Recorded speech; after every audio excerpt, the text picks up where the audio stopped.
whaatalo whātu Tolopo ala Radio Samoa I le nei tae au, ma lole fo lau, alo maia, o tala a mata o le nei fo I vai aso. Na toe sui le whaiunga le maloi na I tū toe whaatanga wa a mai New South Wales I Ausitalia I le whaiunga le vai aso tāluai. Ma a o tālia I le whaafo I mai o kiwis o lea o sau le tala, e tau nuu mai o faanofoesea mo le se fulu wha aso.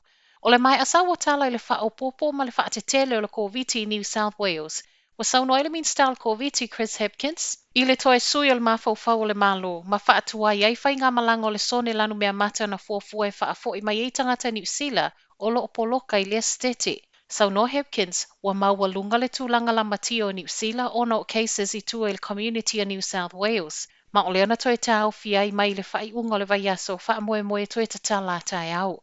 I le isi swinga whaopopo, a whaia maua mai awa no tangata Niu Sila I nei faigamalanga, o le a le ma whaio nanga I sao I ainga, ai whaasa sao e faanofoesea mo le se fulu whaaso.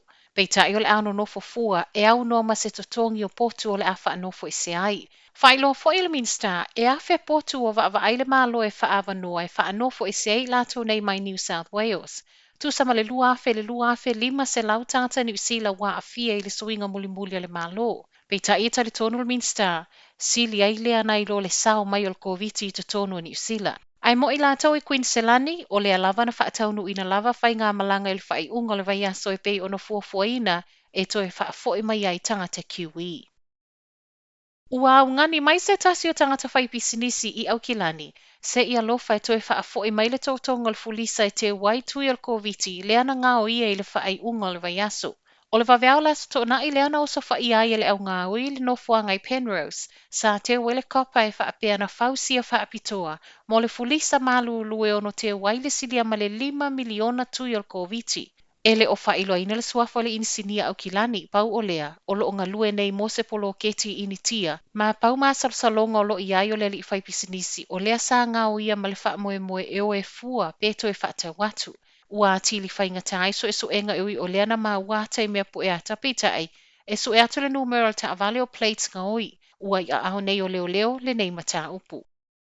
Ua Faaleaogaina le vaenga o whemalanga inga tala sanga mo visa asiasi, o I latou o lo o aumau I atunu I fafo, a o lo o fia o mai e whaatasi ma paaga o lo I Niu Sila nei. O le vaiaso tāluai lea na sa waitala o toe whaafo I umatupe o talo sanga I tusama le 5 se fulu wafe, o I latou na talo sanga mo visa tafao, visa a onga, ma visa whainga luenga. Peita I o lo o a fia tuai mai latou o lo I Niu Sila nei paaga po o taito o lua foi, ai o loo tālia whaiunga o tāla sanga e ono whaatasia ai I Niu Sila. Ele I mamau atu na toe teu te wai vaenga e tataona whaamaliaina mo tāla sanga I lalo le vaenga o tā ua o partnership visa. Ma ona o Koviti mo na tapu, na whainga tāona whaatasia le to a tele ulungali I no nofo vala, ma o lea sa whaamoe I visa tafao e ulu fale mai ai. Peita ila sa o tāla le vaiaso tāluai wa Faaleaogaina tālo sanga ma toe whaafo I atu tupe, wa tili whaafainga tai nei ma le ma whaiona whaatasia ma paaga o lo I tonu o Niu Sila. Ai mai le vaenga o whemalanga inga, o lo o whaawau nei le toe whaafo I o tupe mo tālo sanga wa Faaleaogaina e au fia I manisi o tālo sanga mo awa noa no fomau. Luas fultolu tau sanga le matua le ali Iwa molia e tusa ma le leoleo lea na Fana I Hamiltone I le whaiunga o le vaiaso. O le pō laso tona I Bankwood Road I Hamiltone se tasi o nofuanga na whai polo ka leoleo. Le ana oso I fafo se tasi o pasese, ma Fana le leoleo, na mauatonu le tau au, ma na vaveo na whaatope atu il fale mai Waikato. I reporti mai leoleo na vaveo na sola ese le ave taavale o le taavale lea na sa wai le na whaau o manua I le leoleo. Ai oso le ua molia gaoi le taavale leoleo. O le fesoasoani al helikopa ma isi sui le ofisa I lea tae au, na toe mawai taavale whaapea ma le ua molia. Faaleai le popole o le perestene o le asosio leoleo Chris Cahill I le tūlai mai peo mata upo ea a fiesoi fua leoleo a o whaio o latou tiute. O sa wai ma le talo sanga, ua tataona wha o popo le mamafa o whaasalanga whaasanga ia I latou e oso whaia ma whao o lima I leoleo.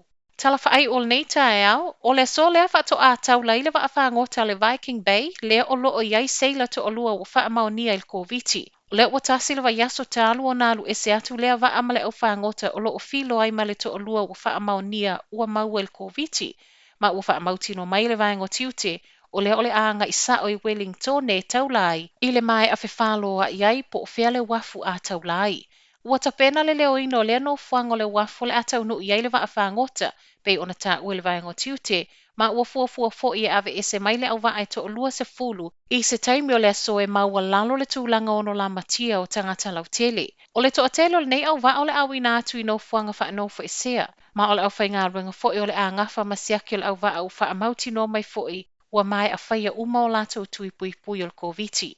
O le toʻalua na mua i mau e seaki o le Koviti loa aso tāluai, o nisi nei o le aumalanga o Saila mai Malaysia, Lucia, ma Peretania na taunu i le asonga fua o le vai aso ualu, ai ele i faanofoesea. E se mai lai le nei va a whangota i se va ainga lava i Niu Sila ma cases o le Koviti, le ini cases fa maoni e tua le community e tu sama reporti na tu ina mai ana nafi, ai tolu cases maua i to tonu o no fuanga faanofoesea. Tala naul tai au, manuia le nei aso.